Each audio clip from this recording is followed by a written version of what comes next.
Աստծո խոսքն ասում է, որ դու գլուխ ես եւ ոչ թե պոչ։ Աստծո խոսքն ասում է, որ դու վրա ես եւ ոչ թե տակ։ Աստծո խոսքը ասում է, որ մենք ասելիք ունենք։ Մեզ պատած իրավիճակներում մենք ասելիք ունենք։ Երանի թե հասկանայիք եւ ես աղոթում եմ, որ Սուրբ Հոգին բացի մեր մտքերը, որ մենք հայտնություն ստանանք այս առումով, երանի թե մեր ճշմարտության խոսքերը գերազանցեին ու գերակշռեին սխալ խոսքերին, որ մենք ընթացքում արտահայտվում ենք։ Ամեն։ Երանի թե գիտակցված խոսեինք ճշմարտությունը եւ չտրվեինք իրավիճակներին ու խոսեինք հակառակ բան։ Գիտես, երբ որ մարդը գնում է մի իրավիճակի մեջ, մի դժվարության մեջ, փորձում է կարճի Աստծո խոսքից եւ վերցնում է այն ինչ որ ասում է Աստծո խոսքը իր առումով ու ասում է ենթադրենք նրա վերքերով ես բժշկված եմ, բայց գիտեք ինքը շարունակում է անցնել իրավիճակով ու երբ որ կարիք կա որ ամեն անգամ ինչ որ սիմպտոմներ ի հայտ գալուց ինքը նորից խոսա ճշմարտությունը, ասում է դե հələ չեմ լավանում, հələ չի անցնում եւ որ խորապես ուսումնասիրում ես, ստացվում է որ հաճախ մեր դավանած սխալ խոսքերը ավելի շատ են, քան մեր դավանած ճշմարիտ խոսքերը, ճշմարտությունը։ Սրա համար ես տեսնում եմ ու հավատում եմ, որ Սուրբ Հոգին եկեղեցում բարձրացնում է խոսքի դերը, հեղինակությունը եւ նշանակությունը, որպեսզի ամեն ոք սպառազինվի Աստծո խոսքով, խոսի գիտակցված, խոսի հավատքով եւ կանգնի այն խոսքի հետևում հավատքով ինչ որ խոսել է, ամեն։ Մենք շատ թերևս ամենապատասխանատու օրերում ենք ապրում։ Այսօր մեր երկիրը մեր աչքի առաջ կործանվում է, բայց եկեղեցին խոսք ունի, եկեղեցին ասելիք ունի։ Ամեն։ Ռազմական եւ քաղաքական գործիչներ իրանց անելիքը թող անեն եւ ամենքի վրա խոսում ենք Տիրոջ գիտության ու հանճարի հոգին եւ դատապարտում ենք ամեն ձեռք, որ պետքա ստորագրի այս ժողովրդի խաղաղությունը խաթարող ինչ որ մի գործարք,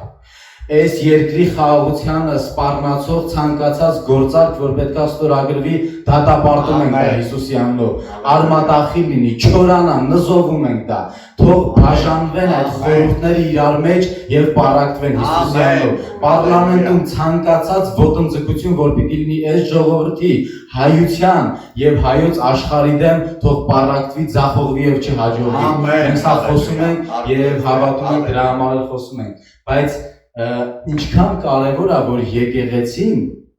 գիտակցված կանգնի իր կանգնելու տեղում, որովհետև այն իրավիճակը, որ մենք կարանք լուծենք, դա որևէ մեկը չի կարող անել։ Եթե մենք հավատում ենք, որ ցանկացած ֆիզիկական իրավիճակի հետևում կանգնած է հոգևոր երևույթ եւ հոգևոր ուժեր, ուրեմն դրա մասնագետը եկեղեցին է, դրա մասնագետը դու եւ քո կողքին։ Ամեն։ Եվ պետք չի ակնկալել, որ որևէ ռազմական ու քաղաքական գործիչ այդ հարցին լուծում տալու եկեղեցուց լավ։ Եկեղեցին գլուխ է եւ ոչ թե պոչ։ Եվ ես սովորություն եմ ասել կամ եկեղեցի ասելով եկեք հասկանանք որպես անհատ, որպես մենք կենթանի տաճար ենք եւ ապշինա, որ մենք բոլորս իրար հետ համադրում ենք Տիրոջ տիեզերական եկեղեցին։ Ես հավատում եմ, որ եկեղեցին այս օրերում ապրում է թերևս ամենապատասխանատու ժամանակների մեջ եւ իր ձեռքում լուծում կա, որը չունի այս աշխարհը։ Իր ձեռքում խոսք կա եւ ինչի եմ ասում չունի այս աշխարհը, որովհետեւ Հիսուսը աշխարհին չասեց իշխանություն եմ տալիս ձեզ խավարի եւ նրա ողջորության վրա։ Հիսուսը դա ասեց եկեղեցուն։ Հիսուսը խորտակեց խավարի ողջորությունը եկեղեցու ոտքերի տակ։ Եվ եթե ունենք այդ իշխանությունը, ուրեմն մենք պետք է բանեցնենք դա։ Եվ մեր փոխարեն որևէ մեկը դա չի անելու։ Ամեն։ Եկեք նստենք։ Հալելույա։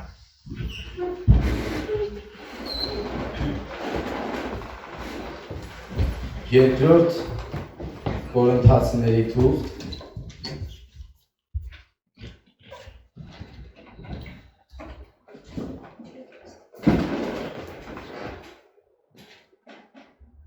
Երկրորդ Կորինթացիների թուղթ 10-րդ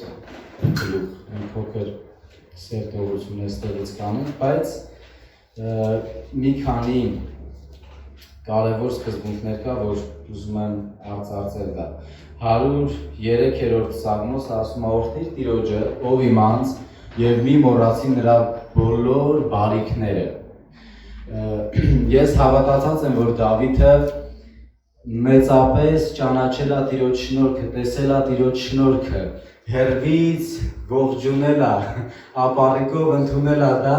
բայց նրա աչքերը չեն տեսել այս օրերը։ Հիսուս ասում էր, աշակերտներն ասում էր, երանի ձեզ, որովհետև շատ մարգարեներ եւ արդարներ կամեցան տեսնել իմ օրը, բայց չտեսան։ Երանի ձեր աչքերին, որ տեսնում եք։ Ինչի Հիսուսը ասեց շատ մարգարեներ եւ արդարներ, որովհետեւ նրանք, ովքեր հոգու մեջ տեսել էին Տիրոջ օրը, Հիսուս Քրիստոսի օրը, նրա խաչը, հարությունը, նրա գործը, հերվից Եբրայեցիների 11-րդ գլուխն ասում է, նրանք ամենքը հերվից ողջունում էին, փնտրում էին մի հայրենիք եւ հերվից ողջունում էին, բայց խոստմունքը չառան, որտեղ Աստված մեր համար ավելի լավ բան պատրաստեց, որ մեր աչքերը հիմա տեսնում են։ Նրանք, ովքեր որ արդար էին եւ հերվից տեսնում էին հին ուխտում, նրանք կամենում էին նաեւ իրենց աչքերով տեսնել, որի առումով Հիսուսն ասեց, իրանք չտեսան, բայց երանելի եք դուք, որ տեսնում եք։ Սիրելիներ, եկեղեցին ունի մեծագույն պատասխանատվություն եւ իշխանություն։ Մենք անցյալ շաբաթ սերտեցինք ով է եկեղեցին, ով է հանդիսանում Տիրոջ եկեղեցին, բայց հիմա ես ուզում եմ շարունակեմ միտքս 2 Կորինթացիների թղթում 10-րդ գլխի 3-րդ համարից, այստեղ շատ կարևոր բան է ասում Աստծո խոսքը։ Եթե դու մտածում ես, որ դու պետք է անտարբեր անցնես քո իրավիճակների կողքով,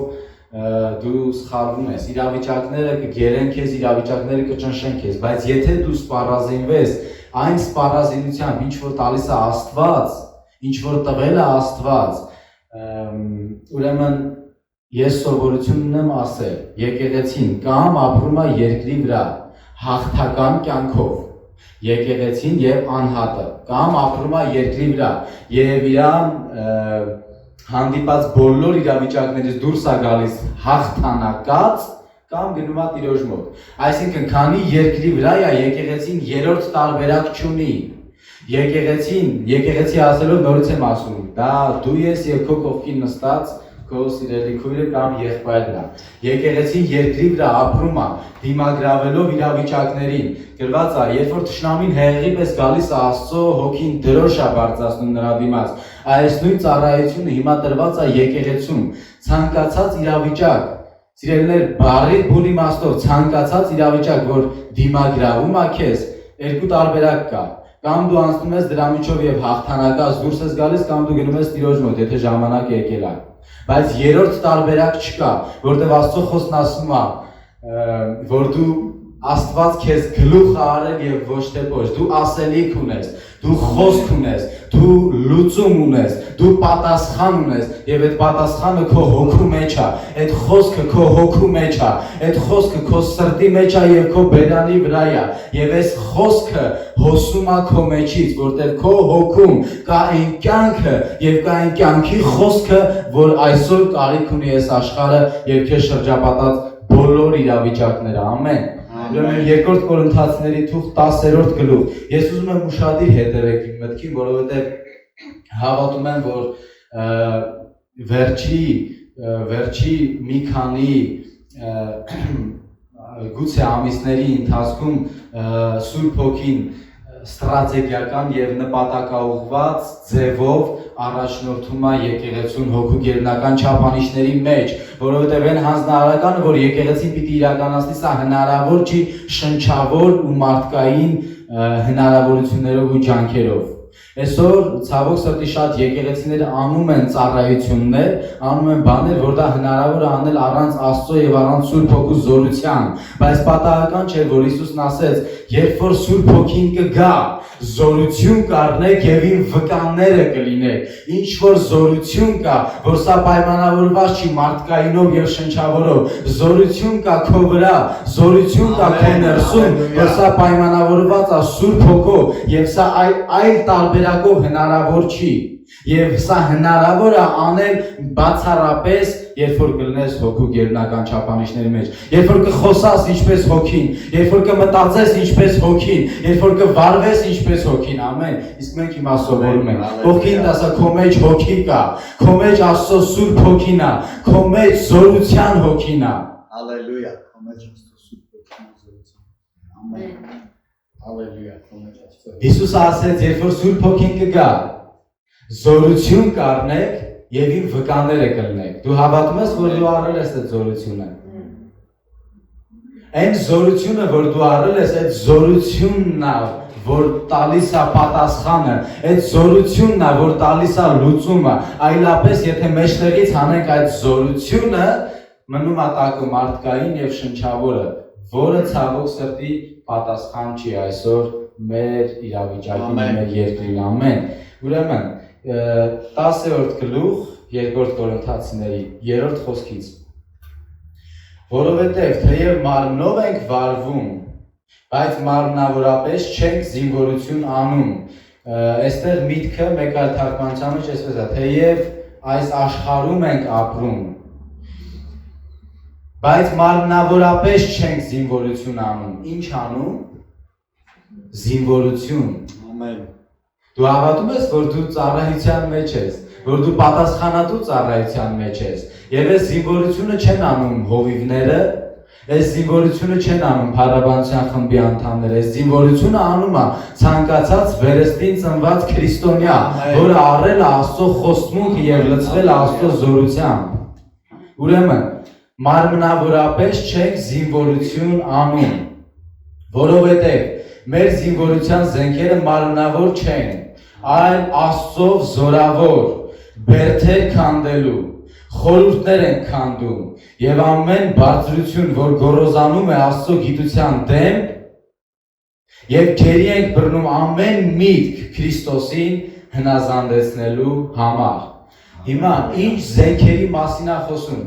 Տեսեք ինչքան պատասխանատու ծառայություն կա եկեղեցու առաջ դրված։ Տեսեք ինչքան պատասխանատու հանձնարարություն կա։ Բերդեր են քանդում, խորհուրդներ են քանդում, որ խորհուրդները, այն խորհուրդները, որ գոռոզանում են, բարձրանում են, մեծամտանում են Քրիստոսի գիտության դեմ։ Սիրելիներ, մեր շուրջը պատած ցանկացած իրավիճակ,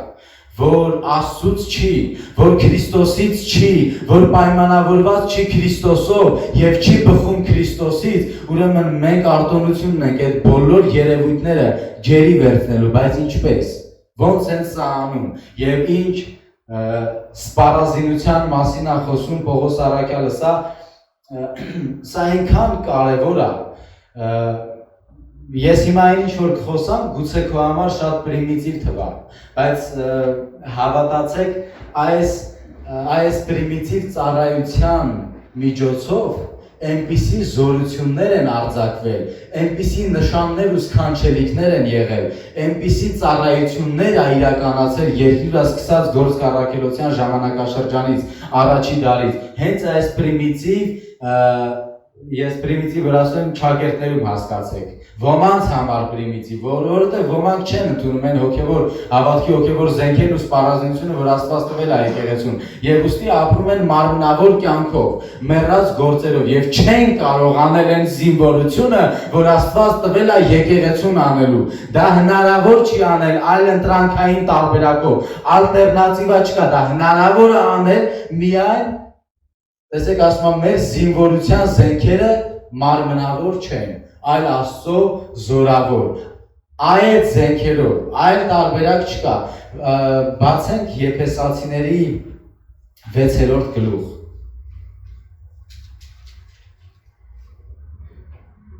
Եփեսացիների թուղթ 6-րդ գլուխ 10-րդ խոսքից։ Այսուհետև եղբայրներ զորացեք Տերով եւ նրա զորության կարողությունով եւ Աստծո սպառազինությունը հագեք, որ կարող լինեք սատանայի հնարքներին հակառակ կենալ։ Նայեք, ուշադրություն դարձրեք, Պողոս առաքյալը խոսում է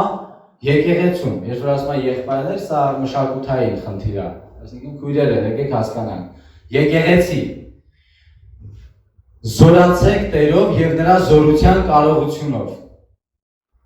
եւ Աստծո սպառազինությունը հագեք։ Հիմա մեկնում է, ինչ ասել է զորանալ, ինչ ասել է զորության կարողությունը ընդունել Աստծո։ Մեկնում է, Աստծո սպառազինությունը հագեք։ Մի րոպե։ Տեսեք, ինքը խոսում է եկեղեցուն, ասում է այսուհետև սիրելիներ, զորացեք Տերով եւ նրա զորության կարողությունով, բայց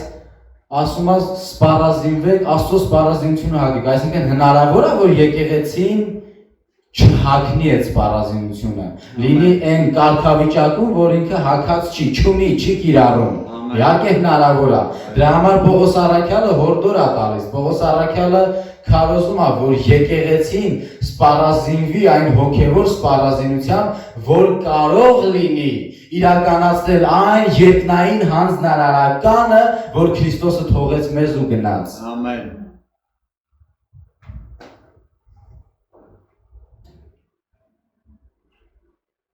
Աստծո սպառազինությունը հագեք, որ կարող լինեք սատանայի հնարքներին հակառակ կենալ։ Ստեղ էլ մի փոքր կանգնենք։ Ում հնարքներին հակառակ կենալ։ Սատանայի հնարքներին հակառակ կենալ։ Սատանան ինչ ունի եկեղեցու դեմ։ Սատանան հնարքներ ունի եկեղեցու դեմ։ Եվ երբ որ խոսանք պայքարի մասին, եկեք միանգամից հասկանանք այս պայքարը։ Հավատքի հոգևոր պատերազմը, ոչ թե մեր ներսում երկու էությունների պայքարը եւ նմանատիպ հեքիաթներին։ Մենք վերստին ծնված սուրբ ենք, հներ անցավ, մեր հին մարդը Քրիստոսի հետ խաչվել է եւ հիմա կենթանի ենք ոչ թե մենք, այլ Քրիստոսն է մեր մեջ կենթանի, իսկ Քրիստոսը մեկ էություն ունի։ Դա հորից սերված էությունն է, դա հոր երանքից դուրս եկած էությունն է, երկրորդ էությունը չկա։ Բայց մենք ունենք բացահայտ պայքար, եկեղեցին ունի պայքար ու պատերազմ։ Սիրելիներ, ես իմ հոգը չի,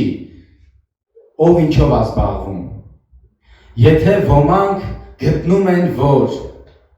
պետք չի սատանային հակառակվել, եթե ոմանք գտնում են, որ պետք չի սաստել, որ եթե ոմանք գտնում են, որ պետք չի Աստծո խոսքը կիրառել որպես զենք, որպես սուր, դա իրանց խնդիրն է։ Գիտեք, ժամանակը շատ կարճ է եւ կարծես թե եկեղեցին ուշանում է։ Դեպքերն ու իրադարձությունները այնքան արագ են զարգանում, կարծես թե եկեղեցին դանդաղում է, եկեղեցին ուշանում է, բայց կարիքը, ես հավատում եմ, այն ալիքը, այն արդյունության ալիքը, որ գալիս է, սա ուղղակի լափելու է շատ եկեղեցիներ, շատ սուրբեր, շատ հարանվանություններ, նրանք, ովքեր որ իրապես հավատացել են, ճաշակել են շնորհքի լիությունն ու արդարությունը ընդունել են եւ պատրաստական են ու իրանց անձն են դնում զոհասեղանին այս վերջի օրերում պատրաստելու Տիրոջ ճանապարհը։ Եթե Հովհաննեսը առաջի անգամ պատրաստում էր Տիրոջ ճանապարհը եւ սա պետք է Հիսուսը գա խաչվեր ու հարություն առներ, որպեսզի փրկագին լիներ, որպեսզի շատերին դարձներ որդիներ, ապա հիմա եկեղեցին անում է գրեթե նույն ծառայությունը, բայց արդեն ուրիշ ֆորմատով։ Այո, եկեղեցին պատրաստում է Տիրոջ ճանապարհը, բայց ազդարարում է նրա գալստյան մասին, այն կույսերի առակ եկեք հիշենք, արթուն կույսերը, արթուն լինել, երբ որ Աստծո խոսքը խոսում է արթուն լինելու մասին, սա ուղիղ իմաստով իրանց ենթադրում է գործել, արթուն կենալ, միտեղ հիշում եք ասում է արթուն կացեք եւ աղոթք արեք։ Երբ որ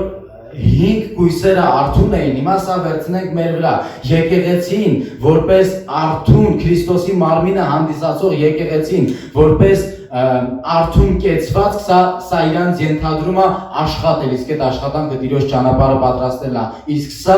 ուղիղ իմաստով ավետարանը քարոզելն է։ Հաշտվեցեք Աստծո հետ, իսկ այս ընթացքում ցանկացած երևույթ, ցանկացած բերդեր ու ամրոցներ, որ պիտի կանգնեն քո ծառայության դեմ, իրավունք եւ իշխանություն ունես քերի վերցնելու, այդ բերդերը քանդելու, ավետարանին հնազանդեցնելու համար, ամեն։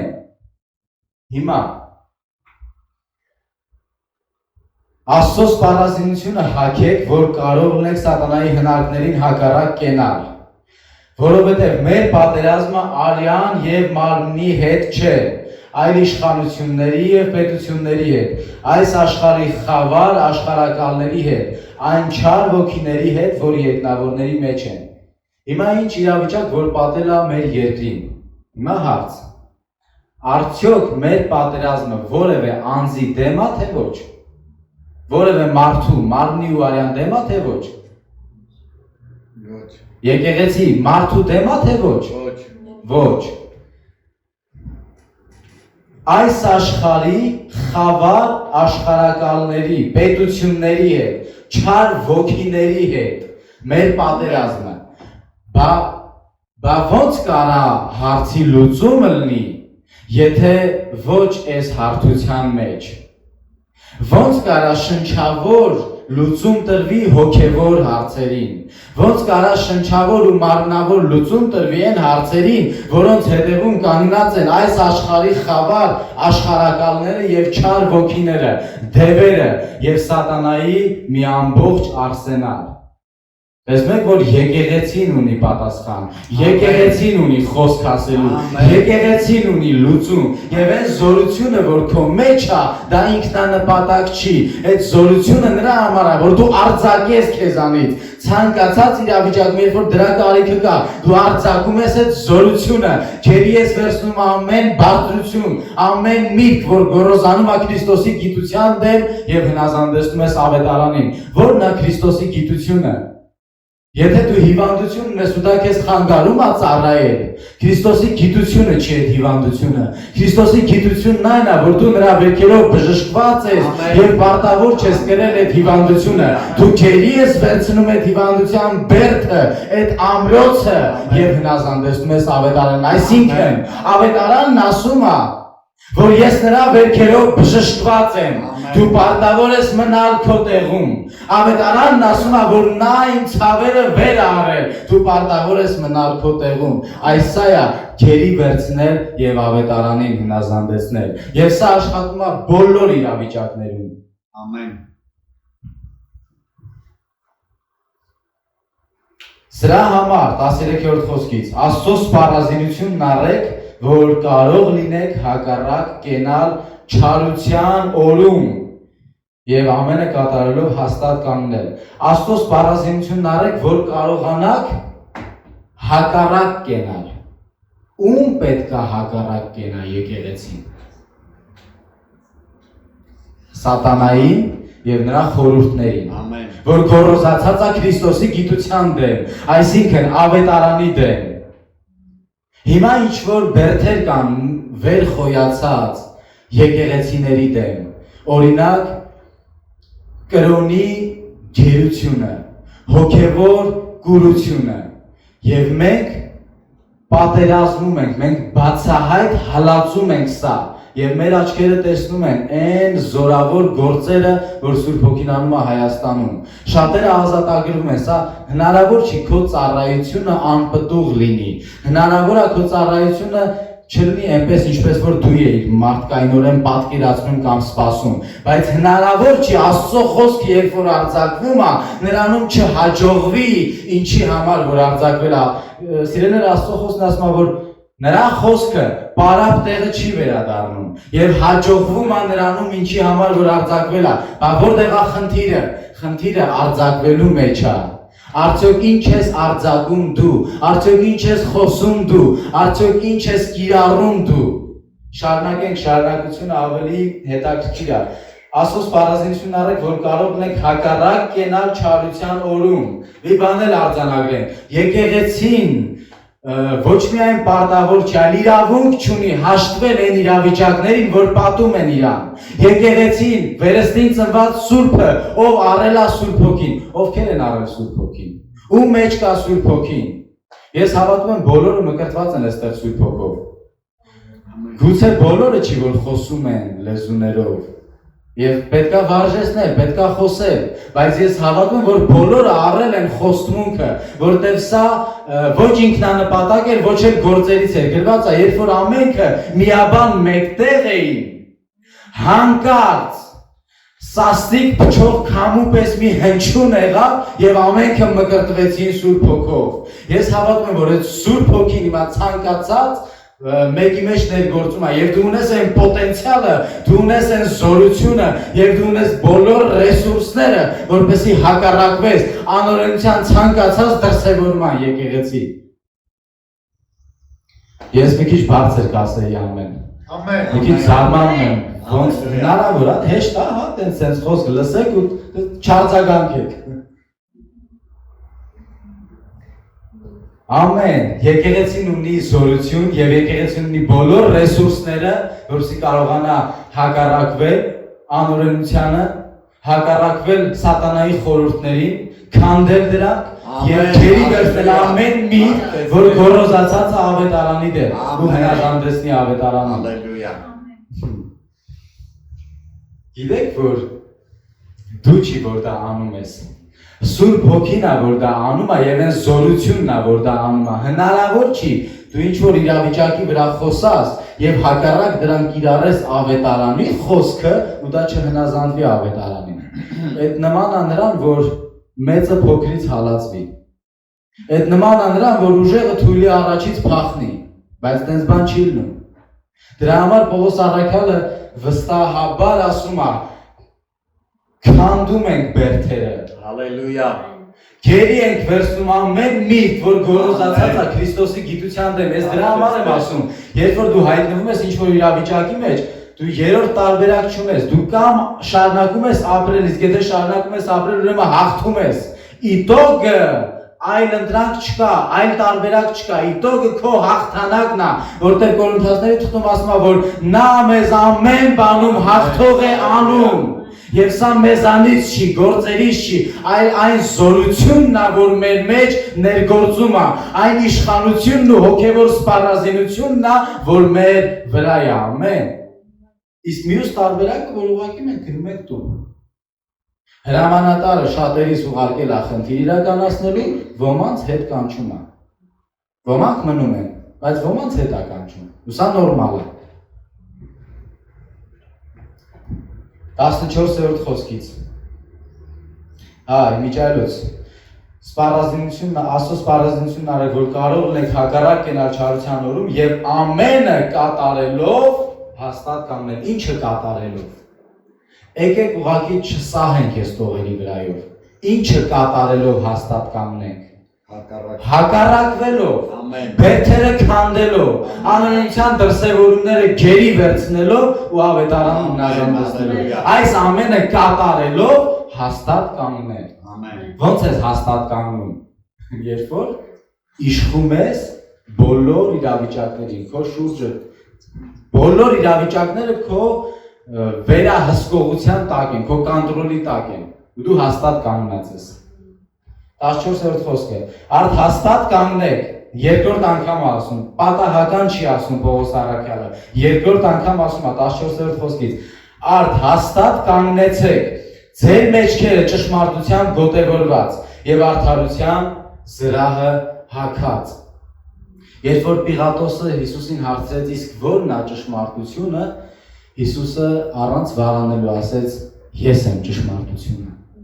Սիրելիներ, ճշմարտությունը Հիսուսն է, եւ Հիսուս անձի հետ կապված ցանկացած միտք, ցանկացած իրողություն, սա ճշմարտություն է, որը Պողոս առաքյալն ասում է, հաստատ կանգնեք ձեր մեջքերը ճշմարտությամբ գոտևորված։ Ես եթե չեմ սխալվում, այդ այն հանդերձանքը, որի վրա Պողոս առաքյալը այս օրինակը բերում է, այն զրահը հին ժամանակների պատերազմի համար հարմարեցված զրահը, սաղավարտը, վահանը, սուրը, եթե չեմ սխալվում, այդ գոտին կրում էր զրահի հիմնական ծանրությունը, այդ գոտին է իր վրա վերցնում զրահի ծանրությունը եւ այդ գոտու անունը ճշմարտություն է։ Ճշմարտությունը Հիսուսն է։ Այսինքն Հիսուսի հետ կապված ցանկացած բան ես վերցնում եմ եւ սրանում հաստատ կանգնում եմ։ Որևէ միտք, որևէ բան չի կարող ինձ հեռացնել սրանից։ Որևէ բան չի կարող քեզ խաբել, երբ որ դու կարճած ես այն բոլոր ճշմարտություններից, որը քո համար իրական է դարձել խաչից եւ հարությունից հետո հավիտենական ու պատվական խոստումներն ունենք, ամեն, եւ աստվածպաշտության համար բոլոր անհրաժեշտ ռեսուրսները մենք ունենք այս երկրի վրա ապրելու հաղթական, քրիստոնեական, արժանապատիվ եւ արժանապատիվ կյանքով եկեղեցի, ամեն։ Ամեն։ Եվ արդարության զրահը հագած։ Ոմանց մոտ թյուր կարծիք կա, որ այդ արդարության զրահը պահ կա, որ իր վրա է եւ ինքը պաշտպանված է, պահ կա, որ իր վրա չի, բայց դա չի ասում Պողոս առաքյալը։ Պողոս առաքյալն ասում է այն արդարությունը, որ դու ունես, եկեք հիշենք ինչ արդարության մասին է խոսքը եւ ինչ հիմքով մենք դա ունենք։ Բայց նրանք, ովքեր ընդունեցին շնորհքի լիությունն ու արդարության պարգևը կյանքով պիտի թագավորեն։ Արդարությունը, որ դու ունես, դա պարգև է, որը քո համար արձակվել է Գողգոթայի խաչից եւ հարությունից հետո։ Եվ այն արդարությունը, որ դու ունես, դա քեզ զրահ է։ Ոչ թե արդարության զրահ է այս առարկայի նման, այսօր որոշեցի հագնում եմ, վաղը սայթակեցի, վրաս չի, պիտի փնտրեմ, գտնեմ, մտածեմ ոնց եմ հագնում։ Դրա մասին չի խոսքը, այն հանովի, հագնովի զրահաբաճկոնների մասին չի խոսքը, այլ այն արդարությունը, որ քո համար արձակված է խաչից եւ հարությունից հետո, դա զրահ է քո համար եւ քեզ դարձնում է անխոցելի, ցանկացած անօրենության, ցանկացած սատանայի գործունեության առաջ։ Ամեն, ամեն, հարկ Տեր։ Արդարության զրահը հագած եւ ձեր ոտները կոշիկ հագած խաղաղության ավետարանի պատրաստությունով։ Հալելույա։ Գիտեք, որ ավետարանը խաղաղության ավետարան է։ Ամեն։ Գիտեք, որ ավետարանը ես այդ տեղը կորցրել եմ, գրված է, որ նա եկավ ու խաղաղության ավետարանը բերեց։ Ավետարանը ցանկացած մեկի եւ ցանկացած իրավիճակի համար խաղաղություն է, դա խաղաղության ավետարան է, դա շնորհքի ավետարան է, դա փրկագնման ավետարան է, դա ընկածին ցեխից բարձրացնող ավետարան է, դա հոգնածին ուժ տվող ավետարան է, դա թուլացածին զորացնող ավետարան է։ Կապ չունի ով է, կապ չունի ինչ անցյալով է, եթե դու խոսում ես ավետարան, նա ում դու խոսում ես, պիտի դրա մեջ տեսնի խաղաղություն, պիտի դրա մեջ տեսնի արդարություն եւ ուրախություն, որտեղ Աստծո խոսքն ասում է Կողոսացների թղթում, Կողոսացների տեղը լավ չեմ հիշում, Աստծո արքայությունը ուտելիք ու խմելիք չի, այլ արդարություն, խաղաղություն եւ ուրախություն Սուրբ Հոգով։ Ցանկացած մեկը ում մենք խոսում ենք ավետարան, ինքը պիտի ես գոնե այս 3 բաները գտնի դրա մեջ, ամեն։ Դրա համար խաղաղության ավետարանի պատրաստությունով, եկեք քարոզենք խաղաղության ավետարանը։ Նա հաշտեցրել է մեզ իր անձով Աստծո հետ, Հոր հետ եւ տվել է մեզ հաշտության պատգամը։ Դրա համար Պողոս առաքյալն ասում է պատգամաբերություն ենք անում Քրիստոսի սիրով, հաշտվեք Աստծո հետ։ Այլ պատգամ չունի ավետարանը, այլ ասելիք չունի, ավետարանը չի եկել պահանջ ներկայացնելու, ավետարանը չի եկել ինչ-որ սկզբունքներ դնելու, որ մարդիկ նորից մեռած գործերով զբաղվեն, ավետարանը եկել է ասելու, որ ընդամենը հաշտվի Աստծո հետ, որտեղ ամեն բան արված է, ամեն բան պատրաստված է եւ ամեն բան արձակված է, ամեն։ Եվ ամենի վրա հավատքի վահանը առեք։ Այս դրա վրա մի փոքր ուզում եմ խորհրդածենք։ Եկեք պատկերացնենք, այս համեմատությունը, որ Պողոս առաքյալն անում է, հավատում եմ, որ սա պատահական չի եւ հավատում եմ, որ մեր հավատքը հանդիսանում է մեր համար վահան, բազմապիսի ու բազմաբնույթ օտար իրավիճակների առաջ, որ կանգնում են մեր դեմ։ Նայեք, այս ամենի վրա հավատքի վահանն արեք, որով կկարողանաք չարի ամեն կրակոտ նետերը հանգցնել։ Սիրելիներ, չարը կրակոտ նետեր ունի եւ սա գաղտնիք չէ, բայց Աստված քեզ տվել է սպառազինություն եւ դու արտոնված ես որևէ բանից չվնասվելու։ Դա կլինի հիվանդություն, դա կլինի ցանկացած իրավիճակ։ Հիմա ինչ իրավիճակով որ դու անցնում ես, ինչ իրավիճակ որ քեզ անհանգստացնում է, հենց դրա վրա էլ վերցրա։ Դու արտոնված ես քո հավատքով չվնասվելու։ Քո հավատքը քեզ ընձեռում է հնարավորություն որևէ բանից զրկանք չկրելու, որևէ բանից չվնասվելու, հակառակը վահանի հետ Աստված մեկ այլ ուրիշ զենք է տվել։ Եկեղեցին ոչ թե մազապուրս է լինում իրավիճակներից, եկեղեցին ոչ թե պարզապես պատասպարվում, պաշտպանվում, թաքնվում է, այլ եկեղեցին ունի գրոհելու զենք։ Ամեն։ Եվ փրկության սաղավարտը առեք, եկեք հիշենք սաղավարտի ինչ է։ Այն փրկությունը, որ դու ունես, դա քեզ դարձնում է անձեռնմխելի։ Քո փրկությունը կնքված է Հիսուս Քրիստոսի արյունով եւ սա քեզ ժառանգություն է։ Որևէ բան չի կարող խանգարել, խաթարել կամ վերցնել սա քեզանից։ Եվ հոգու սուրը, որ Աստծո խոսքն է։ Նայեք, հավատքի վահանը եւ հոգու սուրը, սիրելիներ, ես չեմ մոռացել ինչի մասին եմ քարոզում։ Ես հիմա խոսում եմ այն պատգամը, որ Սուրբ Հոգին սրտումս վառել է, ու ես տեսնում եմ, որ եկեղեցին ուղղակի իրավունք չունի սա չիմանա։ Եկեղեցին ուղղակի իրավունք չունի դանդաղի այս հարցում։ Նայեք, հավատքի վահանը եւ հոգու սուրը։ Եթե այս լեզվով է Պողոս առաքյալը խոսում, ուրեմն եկեք այս լեզվով էլ հասկանանք։ Մարտավարությունից մի փոքր տեղյակ մարդիկ գիտեն, որ գոնե երկու բնույթի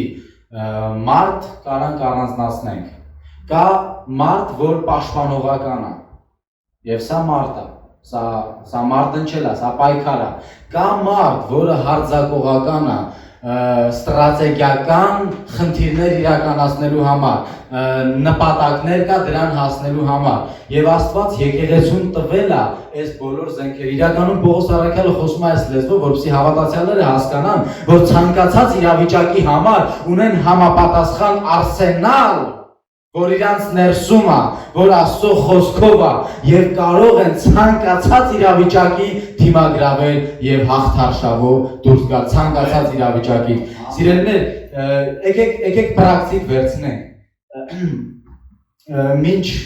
Մինչ պրակտիկ ինչ որ օրինակներ վերել, ուզում եմ ասեմ երեք մեկի հետ զրուցում ենք, ասեց ինչ որ մի 90 տարեկան անձնավորություն, որ ինքը իր տարիքը եթե չասեր բանով, այդ եթերով, տպավորությունն կարծես մոտ 35-40, շատ բավականին թարմ ու երիտասարդ տեսք ունի, ինքը խոսում էր իր այդ երիտասարդ մնալու գաղտնիքների մասին, ասում է մարդիկ սովորեք բոլորին ներել, բոլորին սիրել, սովորեք ողջ չպահել, քեմ չպահել, սովորեք հաշտվել մարդկանց հետ, սովորեք հաճախակի ուրախանալ։ Եվ ես մտածում եմ, ասում եմ, նայ, մարդիկ ինքը շատ խորացված աստղագետ էր, ասում եմ, մարդիկ ինչ-որ բաներ են ուսումնասիրում ու 2000 տարի հետո հայտնագործություն են անում, որ իրականում երիտասարդ մնալու, թարմ մնալու, չծերանալու, շուտ չմեռնելու գաղտնիքը ուրախության մեջ է, ներելու մեջ է, ուզում ես կողքից հարցնես, լուրջ ես ասում, բա Աստծո խոսքը ասում է Տիրոջ ապավինողները պիտի նորոգվեն նորափետուր արծվի պես, երիտասարդները պիտի վաստակեն, պիտի հոգնեն, բայց Տիրոջ ապավինողները պիտի նորոգվեն ուժով, պիտի վազեն ու չթուլանան, պիտի քայլեն ու չհոգնեն։ Արակած գիրքը ասում է տրտում սիրտը փետություն է ոսկորներին, բայց ուրախ սիրտը դեղի պես օգտակար է։ Ու մարդիկ այսօր հայտնագործություն են արել։ Իրականում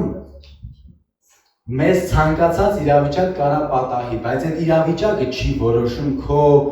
ինչպես լինելը եւ այդ իրավիճակից քո ինչպես դուրս գալը։ Իրականում դու ես որոշում։ Եվ այն իմաստությունն ու այն սկզբունքները, որ տրված են քեզ որոշելու համար, սա հաճախ մենք չենք օգտագործում։ Նայեք, ուրախ սիրտը դեղի պես օգտակար է։ Հակառակն էլ է ճշմարտությունը։ Այս մարդն ասում է աշխատեք բոլորին ներել, աշխատեք շատ ուրախացեք, աշխատեք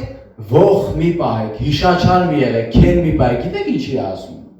Որտեվ սա մարդուն սպանում է։ Սպանել ես նկատում եմ տանում է, դանդաղ մահվան, առողջությունը քայքայում, փչացնում է, մարդը մեռնում է։ Ու հետաքրքիր է, այս 90 տարեկան ջահելը ասում էր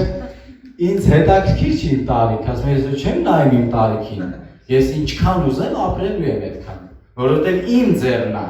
Ու ես հիշեցի այն խոսքը, որ ասում է քո առաջ եմ դնում կյանքը եւ մահը, ընտրի կյանքը, որ ապրես։ Հիմա հարց, արդեն ուզում եմ պրակտիկ օրինակներ բերեմ։ Ոնց են անում դա։ Ուզենանք ծաղիկը ջրենք, բաժակով վերցնենք, լցնենք, ու կջրվի։ Բայց ոնց են դա պրակտիկ ոնց են անում, ընտրի կյանքը, որ ապրես, ոնց են ընտրում կյանքը։ Եթե կյանքն ու մահը լեզվի ձեռքին է, ուրեմն այս ուղղությամբ եկեք խորանանք, այսինքն լեզուն ինչի համար է։ Բամբասելու, չէ, լեզուն խոսելու համար է եւ թույլ տվեք ասեմ ճիշտը խոսելու համար է, ճշմարտությունը խոսելու համար է, ոչ թե ստությունը։ Իսկ ճշմարտությունը Քրիստոսի գիտությունն է, որ Պողոսն ասում է ցանկացած երևույթ, որ բարձրանում է, գոռոզանում է Քրիստոսի գիտության դեմ, մենք գերի ենք վերցնում։ Ոնց ենք դա անում։ Խոսքով,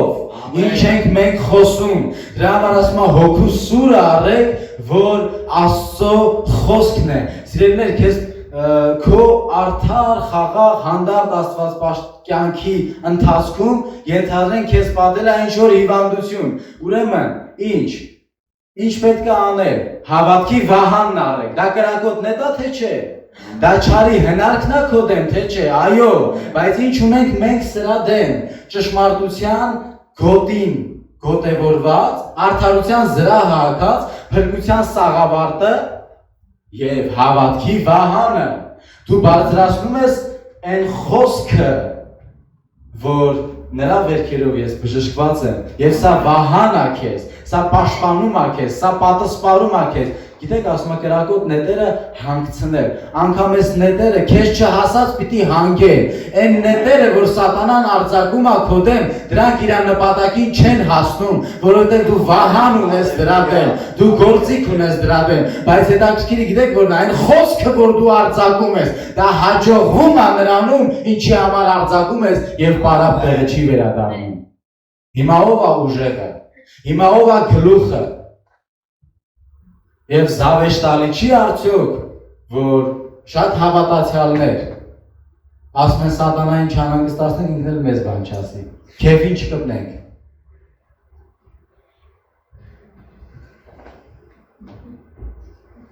Ամեն աղոթքով եւ աղաչանքով աղոթք արեք, ամեն ժամանակ հոգով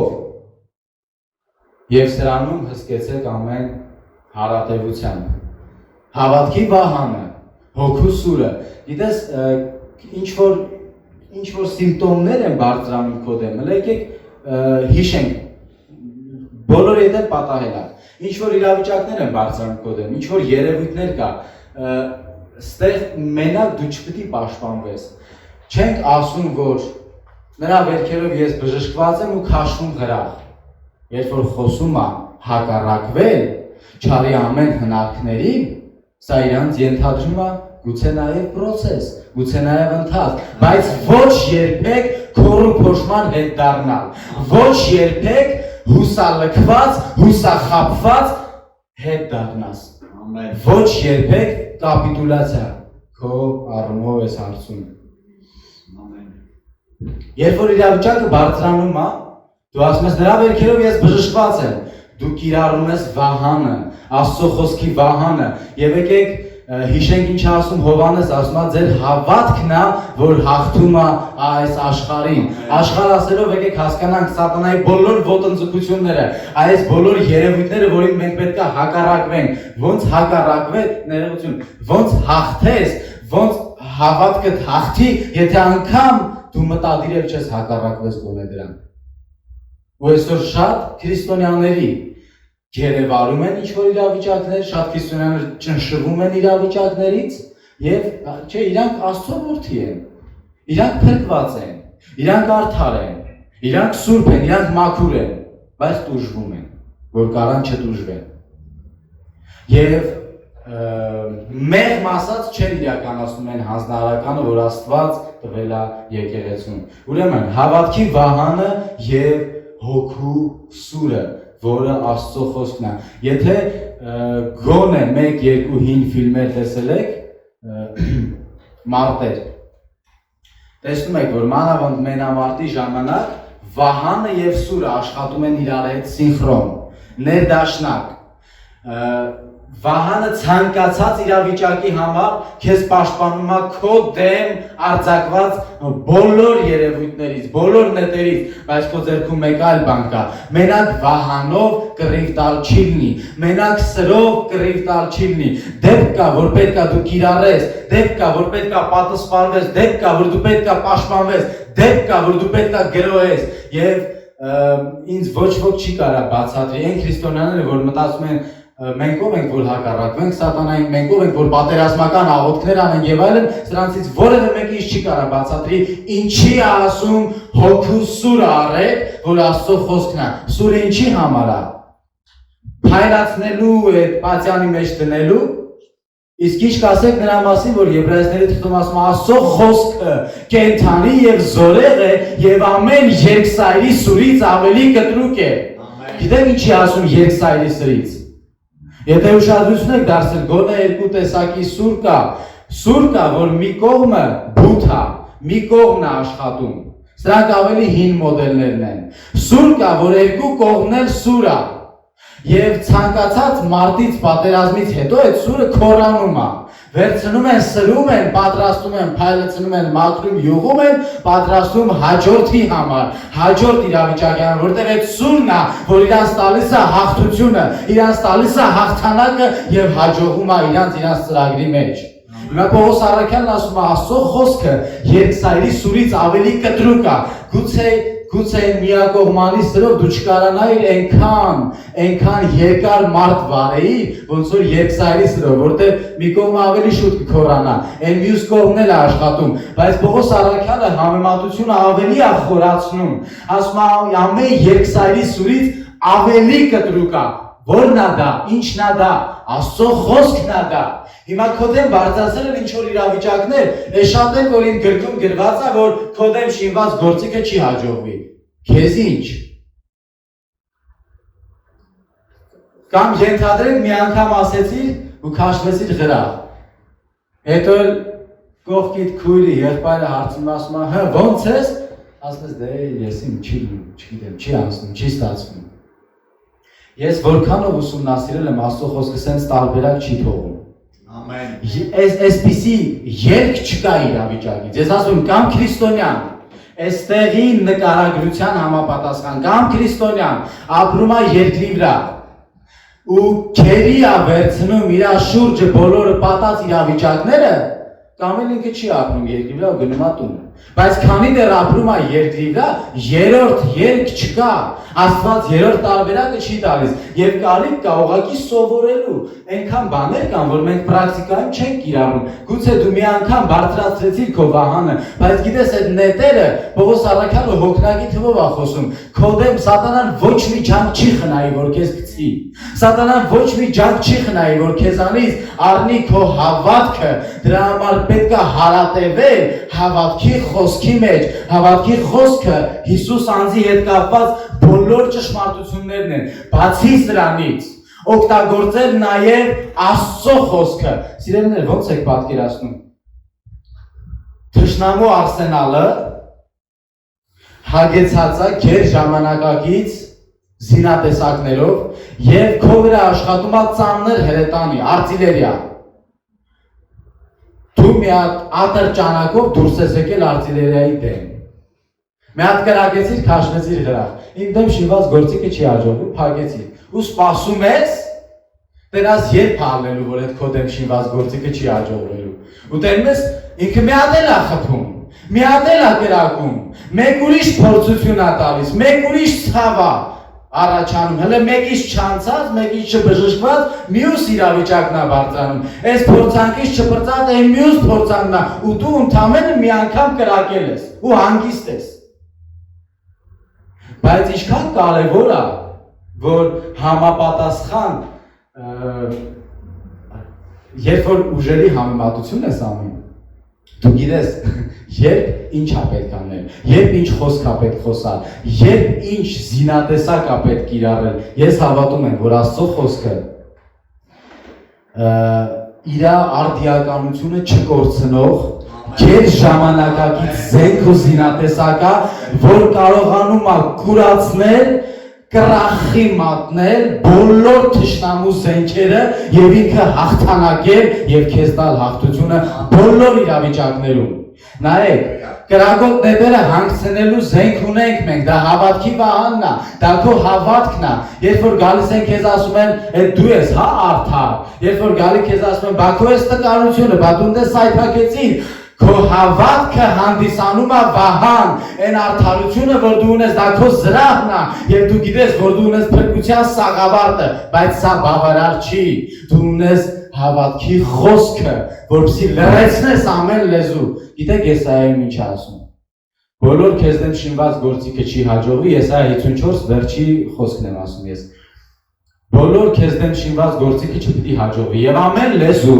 որ պիտի դուրս գա քո դեմ դատաստանի, դու պիտի դատապարտես։ Ամեն։ Դե հովիվը կանի, հովիվը չի անի, դու պիտի դատապարտես։ Ամեն։ Դե մի անգամ ասել են, բախի չեղավ։ Սիրելիներ, եկեք սովորենք Աստծո խոսքը անդադար կիրառենք։ Ես երեք Աբովյանից Սևան գնալուց, ովքեր ճանապարհ անցել են Աբովյանից մինչև Սևանի գայի հոգով աղոթելով եմ հասել, մեկ վայրկյան չեմ լռել, զարմանում եմ ոնց է որ լեզուս չի ցամաքել, վերանս չի չորացել։ Չգիտեմ, մի հատ չէր ուղղակի հոսում էր, ես չէի կարող լռեի, ներքին մղում կար ուղղակի խոսեի լեզուներով, աղոթեի հոգով։ Եվ Աստծո խոսքն ասում է թե ինչ բանի համար ինչպես աղոթենք չգիտենք, բայց ինքը հոգին անբարբար հառաչանքով բարեխոսում է Աստծո մեծամեծ բաներն է խոսում, հիշում եք առաջի դարում երբ որ սկսեցին լեզուներով խոսել, առաջի հավատացյալները, առաքյալները մարդիկ լսում էին, որ իրանց լեզվով Աստծո մեծ զորություններն են խոսում, Աստծո մեծ գործերն են խոսում։ Ես մի հատ անհագ ցանկություն ունեի ուղղակի խոսեի լեզվով։ Ես հասկանում էի, որ ես ինչ որ իրավիճակների դեմ պայքարում, աղոթում եմ, ես խոսում եմ իրավիճակների վրա, որպեսզի դրանք լռեն, պապանձվեն եւ հնազանդվեն ավետարանին։ Քո շուրջը բարձրացած իրավիճակի համար դու ունես զորություն։ Երբեմն քո մայրենի լեզուն քեզ դավաճանում է, հոգին աշխատացնում է արտիլերիան, բայց դե պետքա հոգուն թույլ տալ, որ հոսի, պետքա հոգուն թույլ տալ, որ խոսի։ Սիրել ամենա հնարավոր բոլոր բաներով Աստված զինել է եկեղեցուն, որպեսզի անի այն ինչի համար, որ եկեղեցին արձակվել է երկրի վրա։ Փրկության սաղավարտն առեք եւ հոգու սուրը, որ Աստծո խոսքն է։ Երբ որ թշնամին քո դեմ արսենալ է հանում, ու թույլ տվեք ասեմ շատ հզոր, շատ մեծ արսենալ, սա իրանից ենթադրում է, որ եթե մտել ես պայքարի մեջ, այդտեղից դու չի որ հետ ես քաշվելու, դու չի որ կապիտուլյացիա ես ստորագրելու, այդ իրավիճակն է խոնարհվելու, կամ չես մտնում, կամ եթե մտել ես իրավիճակը այլ ընտրանք չունի, երկ չունի, Աստված երկրորդ, երրորդ երգը չի տվել քեզ պատած իրավիճակներին, եկեղեցուն պատած իրավիճակներին, այլապես Հիսուսը չէր ասի, իշխանություն տվեցի ձեզ խավարի եւ նրա ողջ զորության վրա, որպեսզի կողկրտեք օձերի ու կարիճների գլուխը։ Հավատքի վահանը եւ հոգու սուրը։ Ենթադրենք մի իրավիճակ պատկերացրեք։ Օրինակ եմ ասում, ես օրինակներով խոսամ, բայց դա վերցրա դու քո համար։ Հիմա ոմանք խոսում են, որ այդ պատվաստումները դարձնում են պարտադիր։ Ու մենք գիտենք, որ այդ պատվաստումները հաստատ մարդու լավացնելու համար չի։ Աստծո խոսքը ցանկացած վիրուսի դեմ պատվաստանյութա, հակաթույնա, ցանկացած օտար երևույթի դեմ քո մարմնում։ Ամեն։ Եթե հավատում ես, ասա ամեն։ Ամեն։ Ինձ կողմնակի հավելյալ պատվաստանյութ պետք չի, եթե իհարկե ես ունեմ Աստծո խոսքը։ Հիմա ենթադրենք դարձրեցին պարտադիր։ Չգիտեմ, հաստատ մի բան կմտածեն օրենքով, օրենքի շրջանակներում դարձնեն դա պարտադիր։ Քո տնօրենը մի օր զանգում է, ասում է, որ դու պիտի գնաս պատվաստվելու, կանչել են։ Դու ասում ես, բայց ես չեմ ուզում պատվաստվել։ Ինքը ասում է, որ պետք է գաս դիմումդ գրես։ Հիմա դու ընկնում ես մտածմունքների մեջ։ Ու վերցնում ես, ես ես որ խոսում եմ, որևէ մեկին նկատի չունեմ։ Ուղղակի ուղիղ իմաստով, երևի թե առաջի դեմքով խոսում եմ, ինչ որ իրավիճակ եմ նկարագրում։ Մարդը վերցնում է քրեական օրենսգիրքը ու սկսում է հոդվածները փորփրել։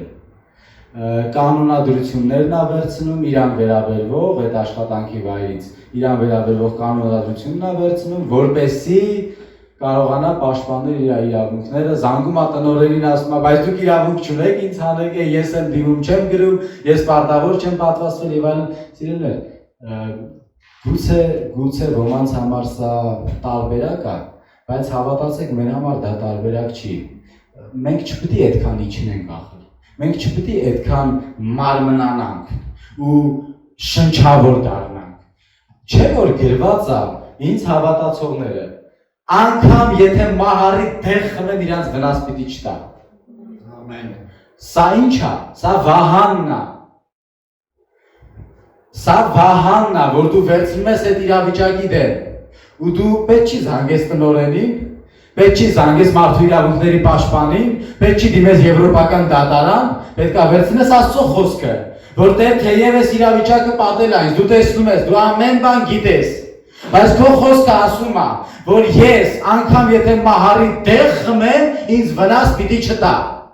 Սա քո վահանն է։ Ամեն։ Եթե հանկարծ կտանեն կպատվաստեն,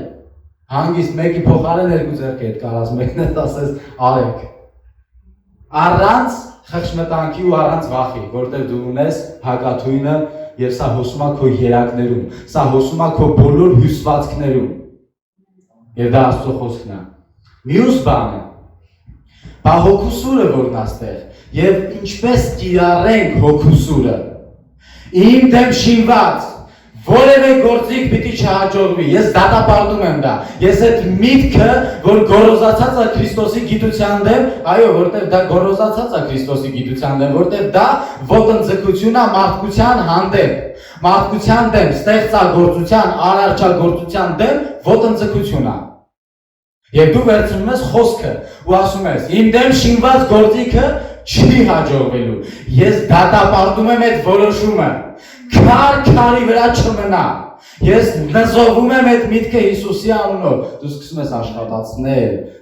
զենքը դու սկսում ես կիրառել հոգուսուրը դու գուցե քո ֆիզիկական աչքերով չես տեսնում բայց գալիս է օրը քեզ ոչ մեկ չի կանչում պատվաստվելու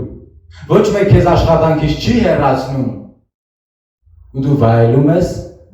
քեզ տրված իշխանությունը եւ իշխում ես իրավիճակներին ցանկացած բան որ պատում է քեզ եկեղեցի դու ունես դրա վրա իրավունք եւ իշխանություն դու ունես դա դրան քերի վերցնելու հարցը այն չի ֆիզիկական իրականության մեջ դու Զրկանք կկրես թե չէ, անգամ եթե զրկանք էլ կրես, հարցը այն է, դու ինչպիսի հավատքով դուրս եկար այդ իրավիճակից։ Իհարկե, մենք իշխանություն ունենք եւ պետք է հետեւողական լինենք, որ ֆիզիկապես էլ որևէ զրկանք չկրենք, բայց Ստեղ երկրորդ կարևոր կետը կա, երբ որ դու դուրս ես գալիս իրավիճակից, հարցերն է, քո հավատքը տուժվել է թե չէ, որտեղ քո հավատքն է, որ հաղթում է այս աշխարհին։ Գիտեք, չարը, երբ որ եկավ սերմերի մոտ, որոնց հանեց, չարի նպատակը խոսքը քեզանից առնելն է, նրա ոտնձգությունները խոսքի դեմ է, որտեղ խոսքն է, որ քո մեջ բարձրացնում է հավատքը, խոսքն է, որ կերակրում է քո հավատքը եւ քեզ հաղթող անում բոլոր իրավիճակներում։ Հավատա չարին չի հետաքրքրում ոչ քո մարմինը, ոչ քո ֆինանսները, ոչ էլ առողջությունը, նրան հետաքրքրում է քո հավատքը։ Եթե հաջողվեց քեզանից խլել հավատքի վահանը եւ հոգու սուրը, իսկ այս երկուսը բարի բուն իմաստով Աստծո խոսքն է։ Հավատքի վահանը, դու կիրառում ես հակախոսքը, հակաթույնը, հակաինֆորմացիան, այսինքն ճշմարտությունը, եւ սա քեզ վահան է, հերիք չի, աշխատացնում ես Աստծո խոսք եւ լզովում ես։ Փուչ ես համարում հեթանոսների մտադրությունները։ Եվ վերջանում ես, որ քո դեմ շինված գործիքը չի հաջողվում։ Ամեն։ Հիմա եկեղեցի հաջորդ բանը ամեն աղոթքով եւ աղաչանքով աղոթք արեք ամեն ժամանակ հոգով։ Ամեն։ Հոգով։ Ամեն։ Ես ուրեմն sense confidential-ից ելնելով չեմ կարա իրավիճակը ավելի պարզ ներկայացնել, բայց երեք մենք աղոթում էինք Սևանում հոգով, բավականին շատ արդյունավետ, հաջողված ու գիտեք ոնց էր հասկանում ենք, որ ժամանակը ուշ է, մարդիկ պետք է գնան տները, ոմանք մեկը գյուղից էր եկել, մեկը կողքի քաղաքից էր եկել, մոտ 50 կիլոմետր հեռավորությամբ, պետք է մարդիկ տները հասնեն ու այդ նկատառումներից ելնելով մենք կանգնեցրինք աղոթքը։ Բայց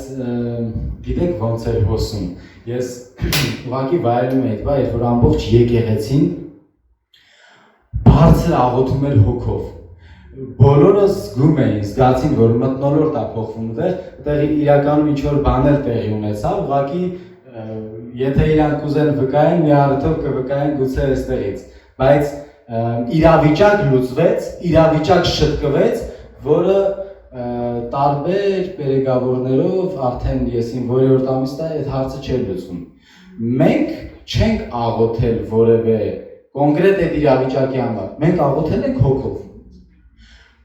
Ուղղակի աղոթել ենք Սուրբ Հոգով, ասեմ ավելի, մեր երբ որ մտքով աղոթում էինք, միտքը աղոթում էր երկրի համար, այս իրավիճակի համար, ժողովրդի համար, եկեղեցիների եւ արդյունության համար։ Բայց այնտեղ մի հատ նենց իրավիճակ շտկվեց, որ մենք դրա համար չենք էլ աղոթել, բայց մարդիկը տեղից դուրս եկան ու խոստովանելով, որ Էս ինչ եղավ, էս ոնց եղավ։ Սիրելիներ, շատ զորավոր է հոգու աղոթքը, լեզուների աղոթքը։ Էս ամենի վրա, նայեք, հավատքի վահանը, հոգու սուրը, որ Աստծո խոսքն է եւ ասում է ամեն ժամանակ հսկեք, որ հարատևեք հոգու աղոթքներում։ Սիրելիներ, ես տեսնում եմ, որ Սուրբ Հոգին հիմա եկեղեցուն առաջնորդում է գերբնական չափանիշների մեջ։ Այն տրամաբանական կործանմանը, որ գնում է այս աշխարհը, դա չի պատճառ հանդիսանալու, որ եկեղեցին որևէ ձև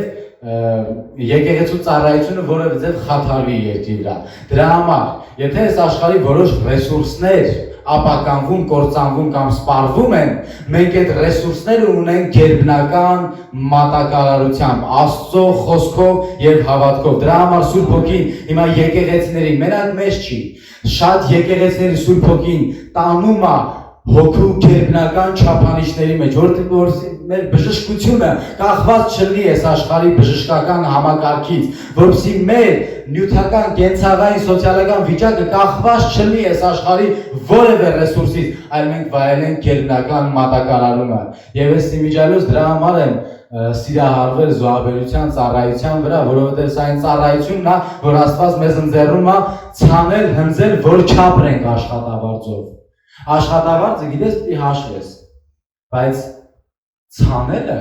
ինչքան պիտի հնձես, այդքան ցանում ես։ Հաշվարկ ես անում, ինչքան որ ուզում ես հնձես, ինչքան շատ ես ուզում հնձես, այնքան շատ ես ցանում։ Մենք մտնում ենք հոգու գերբնական չափանիշների մեջ։ Եկեք աղոթենք եկեղեցով, հոգով, շատ հաճախ, շատ երկար ու կտեսնես քո իրավիճակներում, քո ընտանիքում, գործատեղ, առողջական, սոցիալական, նյութական, ցանկացած ոլորտում կտեսնես, որ մթնոլորտ է փոխում եւ սա հավատքի մթնոլորտն է։ Երբ որ դու աղոթում ես հոգով, դու լցվում ես հավատքով, փորձեք Հələ մի առ ժամանակ փորձեք ուղղակի երկար աղոթեք հոգով։ Տեսեք ոնց է քո անձը շինվում, տեսեք ոնց ես դու մեծանում իրավիճակներիդ վրա, ոնց ես դու բարձրանում եւ վերևից նայում իրավիճակներին, ոնց են իրավիճակները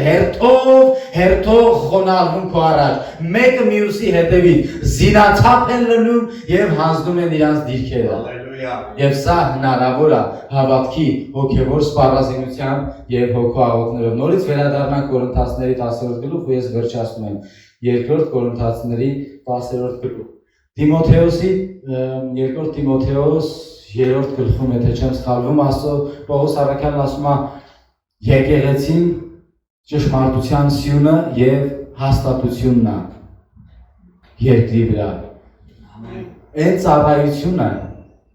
որ մենք պիտի անենք այստեղ եւ այն սպառազինությունը, որ մենք պիտի կիրառենք այստեղ, երբեք չմտածեք, որ դա երկնքի համար է։ Այնտեղ դրա կարիքը չկա։ Այն սպառազինությունը, որ մեզ տրված է, դա տրված է հիմա, որպեսզի դու լինես ճշմարտության սյունը եւ հաստատությունը, որպեսզի քեզանով չափվի ճշմարտությունը,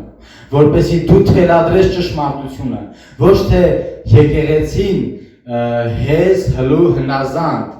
ենթարկվի որոշ ճշմարտությունների, այլ եկեղեցին թելադրի, որ նա ճշմարտությունն է։ Իրա շուրջը եղած բոլոր իրավիճակներում ես երանի եմ տալիս, ասում Տեր Աստված, իսկ ինչ կլներ, եթե եկեղեցիները ճանաչեին ճշմարտությունը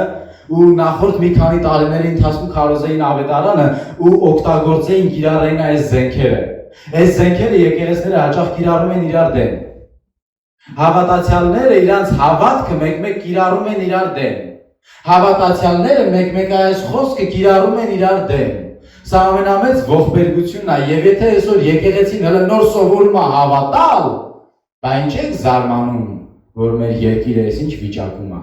Փոխանակ եկեղեցին աշխարհին սովորացներ հավատալ, հələ եկեղեցիները նոր ոնց որ ուզում են, սենց ոնց որ ջուր են ցողել երեսին, շնորհքի հոտը առել են, համն առել են, հիմա ման են գալիս։ Կենթանանում են։ Փառք Տիրոջը լավ է, բայց ինչքան լավ կլներ, որ այս ամեն ինչը լիներ նպատակային, հավատքով ու գոնե վերջին մի քանի տարիներին։ Ես հավատում եմ, շատ արհավիրքներից մեր ժողովուրդը բրծած կլներ։ Ոնց եք մտածում, եթե սատանան հնարքներ ու խորհուրդներ ուներ Արցախի դեմ ու Հայաստանի դեմ ու սատանային արգելողը, սատանային կապողը, սատանայի գործերը փչացնողն ու կործանողը դա արգել էր ու չաներ սա, ընդհանրապես թրխ կրակեցին, քաշվեցին գրա աներ այնքան, միջև որ գային ասեին հերիք է,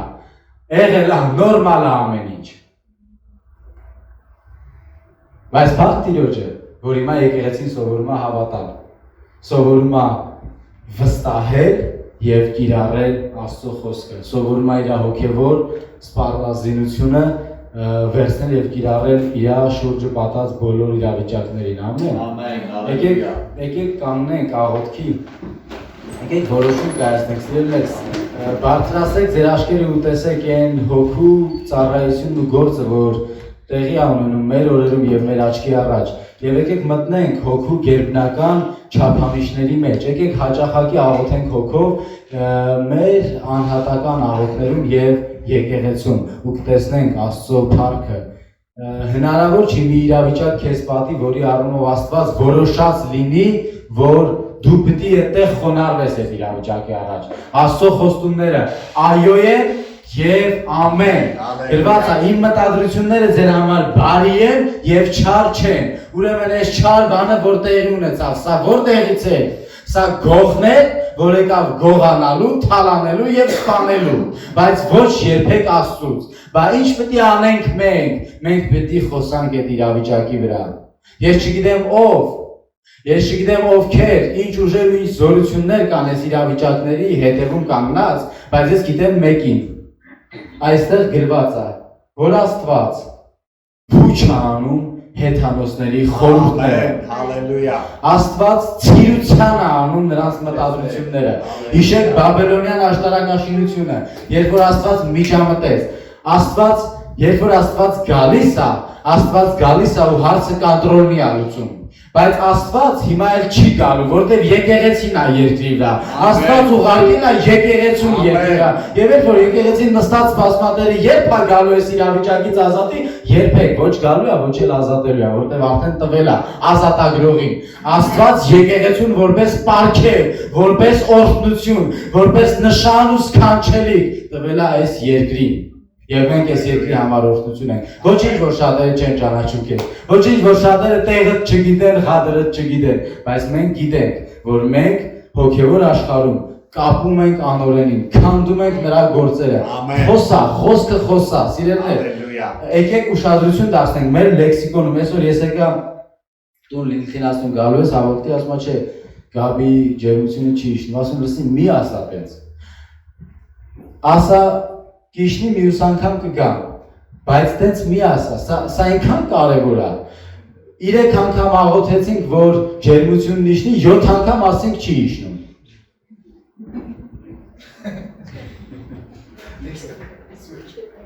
Բա որտեղից կիշնի։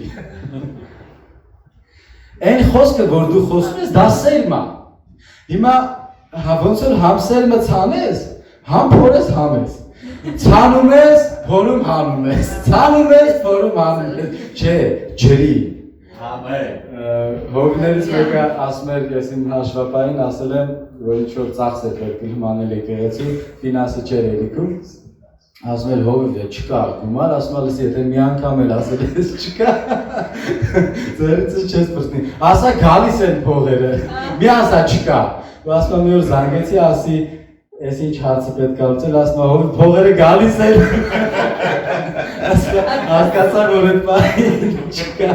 Բայց եկեք ճիշտը խոսանք, որովհետև ես լուրջ եմ ասում, դու 5 անգամ ցանեցիր, 5 անգամ փորեցիր, հանեցիր ու սպասում ես, որ տնաս երբ է ծլելու։ Փորել հանել ես արդեն, արմատախիլ ես արել, չի ծլի։ Եկեք ջրենք։ Այն ինչ որ ասում ես դա ջրի Աստծո խոսքով, կիրառի Վահանը, կիրառի Աստծո խոսքը, այն ինչ արտիրեը, այն ինչ արսենալ որ թշնամին հանել է քո դեմ, դրանից ավելի զորավոր խոսք, ավելի տևական խոսա գրոհի ու մի դադարի, ամեն։ Սիրելիներ, ամբողջ աշխարհում, բայց մասնավորապես Հայաստանում ու Արցախում։ Դու կարաս նվագես։ Ամբողջ Հայաստանում եւ Արցախում բռնկվում են արթնության կրակներ։ Հալելույա։ Գուցե փոքրիկ է։ Գուցե հիմա դու նայում ես ասում ես դել ավելի ինտեղ, ես մի քանի հոգիստեղ, մի 15 հոգիստեղ, գուցե փոքրիկ, բայց գիտեք, Սուրբ Հոգին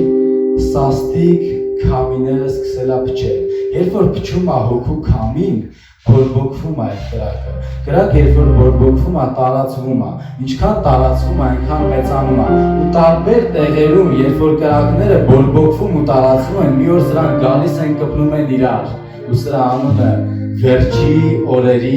մեծագույն արթնությունն է, որի մեջ հիմա մենք ապրում ենք, որի նախաշեմին կանգնած ենք եւ այդ ծառայությունը իրականացնում ենք։ Եկեղեցի, երբ որ թշնամին հեղեղի պես գալիս է, Աստծո հոգին նրա դեմ դրոշ է բարձրացնում։ Թող տկարը չասի ես տկար եմ։ Մի ասա ցավում է, մի ասա չանցա, մի ասա չլուծվեց, մի ասա չկա, ասա ես զորավոր եմ,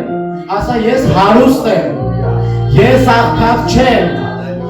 ես Տերը ինձ օրհնել է հոգևոր բոլոր օրհնություններով։ Իմ գումարները չեն պակասելու։ Տերը տվել է ինձ առատապես բոլոր բաները վայելելու համար, ասա սա կրամա։ Գոնե այստեղ եկեք մի քանի ճշմարտություններ խոսենք ու արմատախիլ չանենք եկա։ Որ հարցնենք, ասեն ես ինչ մուծում պետք անեն, չասես չկա, ասա կանեն, ասա գալիս է, բայց չասես չկա։ Մենք հարուստ ենք, մենք աղքատ չենք, մենք Աստված պաշտության համար ունենք բոլոր ռեսուրսները, մենք ունենք վայելելու բոլոր օրհնությունները, ֆիզիկական, նյութական եւ հոգեվոր, եւ որևէ բանի պակասություն ու կարիք չունենք։ Թող տկարն ասի ես զորավոր եմ, եւ սա ասում է Աստծո խոսքը։ Եթե քո դեմ ինչ որ հերթեր կան, ինչ որ